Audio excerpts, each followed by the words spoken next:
My 600-pound life stories that ended in tragedy.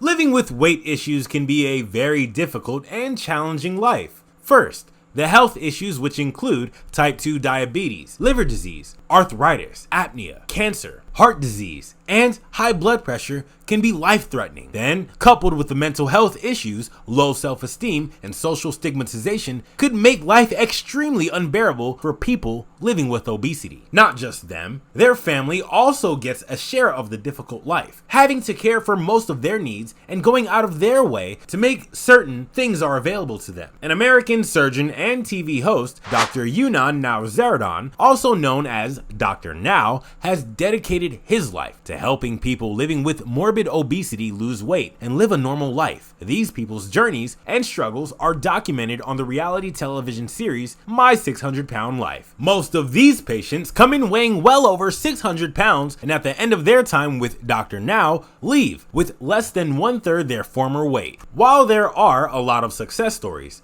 there have been a few fails and tragedies. Unfortunately, in today's video, we're going to be looking at a number of these tragedies, from those that quitted the program to those that were sent off, and those that couldn't make it out. Here is our list. I don't think I could keep going if I lose my mom. My life revolves around taking care of my mom. Janae Mary is a 27-year-old woman who stood out on the show mainly because she came in weighing about 712 pounds. Her backstory: she had a really troubled childhood that started with sexual molestation, that weight struggles, and resorted to eating to comfort herself.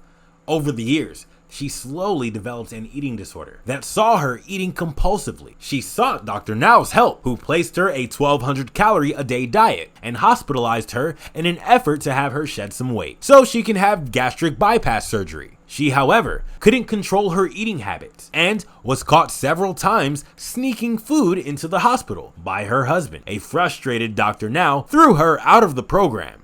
Food made me feel better. It made me feel happy. Gianne Covey. Like Mary, she had a troubled childhood, and food was her only comfort, and unfortunately, it turned into an addiction that saw her eating compulsively to find happiness. When she came into the program, she weighed around 700 pounds, but was determined to shed the excess weight. Off on a rocky start, she soon got a hold of her addiction, stuck to her diet and workout plans, and soon enough, changes began to show. But it was from here that things began to go downhill. Her mother, Barbara, fell sick and had to undergo surgery, while her dad, who was suffering from severe mental illness, was found dead in his bed. She decided it was too much for her to handle. In 6 months and after coming into the program, she quit.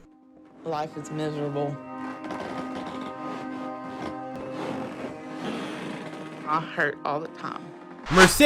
Cephas. Mercedes was a special case because she came on the show with 2 kids who, aside having to care for their mom, were on the receiving end of social stigmatization due to their mom's condition. To top it all up, she had severe lymphedema and could not move. She wasn't a very willing patient, however, and kept lying and making excuses for not achieving the goals set for her, and refused to stick to the program. She couldn't make the required weight for bypass surgery and had to leave the program a few months later. During her time in the program, she managed to lose 81 pounds. If we don't intervene, she's not gonna be able to live much longer.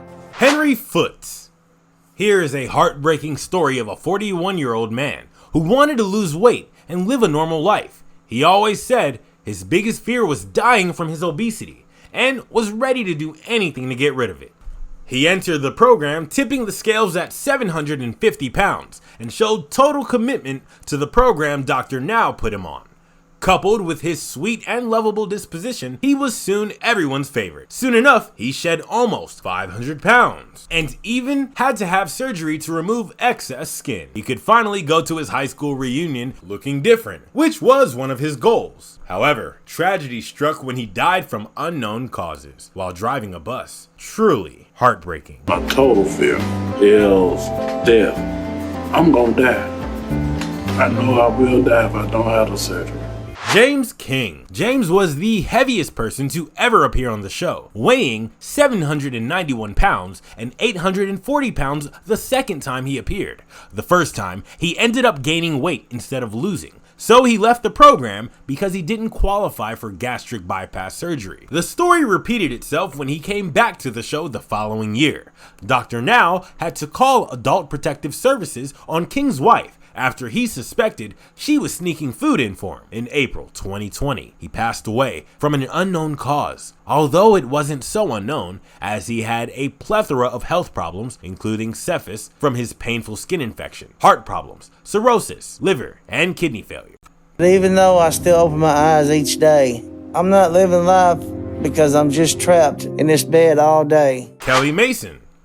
Obesity itself is a very challenging problem. But when the health complications set in, losing weight is the main priority, but staying alive while losing weight. For Kelly, this was a challenge that proved a little too difficult for her. At 41, she weighed 725 pounds and was on the verge of immobility when she knew she had to seek help from the food addiction that was threatening to end her. At the beginning of the episode she featured in, she said she wished she had a different body and went on to tell the audience how every day was a bad day and every day was torture. She had really low self-esteem and didn't seem so enthusiastic about living, generally. To make it even worse, she had several health issues, including high blood pressure, reflux, pulmonary embolism, heart problems, type 2 diabetes, arthritis, and a blood clot in her leg. She was desperate to start her journey. When she got on the program, she was able to lose an incredible 220 pounds on her own and qualified for bypass surgery. After the surgery, she lost another 100 pounds, bringing her weight down to 383 pounds. She was a very hardworking and committed patient, and Dr. Now had really high hopes for her.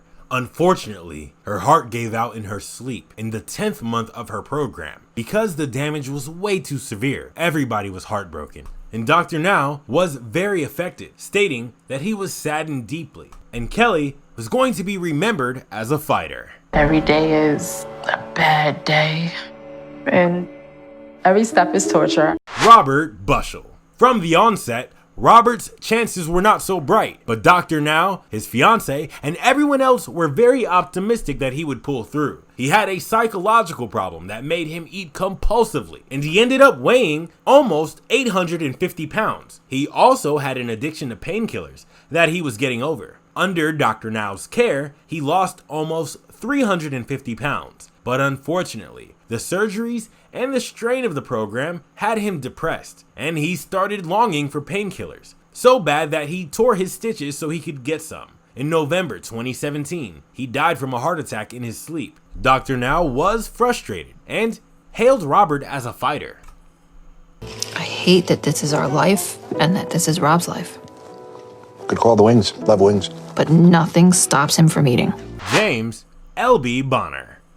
James was everyone's favorite. He was dedicated and hardworking, and Dr. Now and everyone else were very impressed at his commitment to the program. He had lost his leg in a car accident that made him develop an addiction to food and alcohol as a coping mechanism. As a result, he hit 642 pounds. But with Dr. Now's help, he shed half his body weight and weighed around 200 pounds. He was one of the most inspiring success stories until the police found him dead in his apartment after a welfare check. According to his post on Facebook, he was going to face his demons head on. Investigations have concluded that it was suicide. There's days where I feel so worthless, I think. I'd be better off in the ground. And that is all on today's episode, guys. We hope you enjoyed this video. Tell us which one of these stories was the most heartbreaking, and share your opinions in the comments section below. And subscribe to this channel to see more inspiring stuff. See you next time. Adios.